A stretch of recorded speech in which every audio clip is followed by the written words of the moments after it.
This is me literally looking at stones in the sand now and trying to define some sort of motivation. Kristi Noem, Homeland Secretary, wrote on Twitter that the administration is investigating the threat and will respond appropriately. Kash Patel saying the current FBI will provide all necessary support. This feels like a lot, but I want you guys to check me. 2 weeks ago, I was in New Hampshire with J.B. Pritzker, and he called for mass demonstrations and said Republicans didn't know a moment's peace. I tweeted a video of that, and very quickly, people like Donald Trump Jr. and others said that this was calling for another assassination of the president. We're going a little bit far, it would seem like, with some of this stuff. On the other hand, the political rhetoric has obviously gotten more and more violent over time. Even Donald Trump, right? This was him last November. To get to me, somebody would have to shoot through the fake news, and I don't mind that so much because I don't mind. There's a question of how much we're just putting these violent thoughts into It's not that I think they're not violent, but I also think, like, Comey is probably the least effectual sort of political voice in the space right now for Democrats or Republicans. What is the threat here? Well, I'm not a defender of James Comey by any chance. But what I will say is that it's easy for someone to find a boogeyman to be a distraction. Both Patel and the secretary have a need to have distractions to deal because of the challenges they're facing in their current roles. And so I think this is just one example of what they're willing to do. And quite frankly, I don't think Republicans need to lecture America about threats and violence because they have their history of that.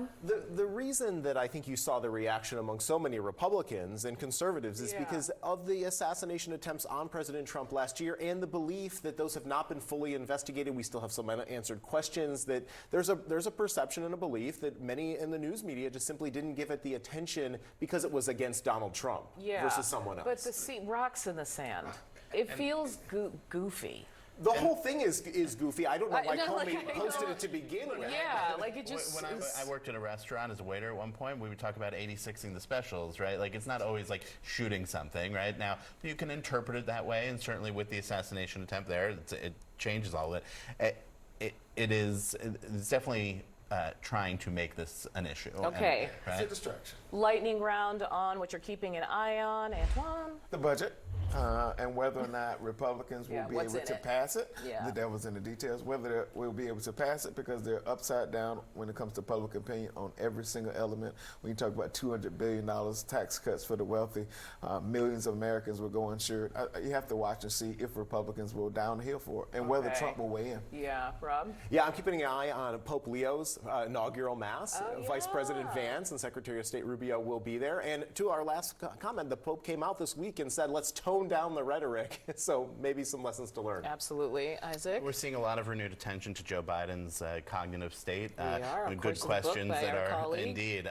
And I think that one of the things that this may lead to is thinking about Donald Trump's cognitive state, which has always been a question that has been batted around. Just a couple hours ago, he was talking about one of the buildings at a stadium in Queens, and he said, "Oh, is that where the Olympics are going to be?" He's talking about the World Cup. There are these little things, or when he had in the moment where he said that the tattoos on were real.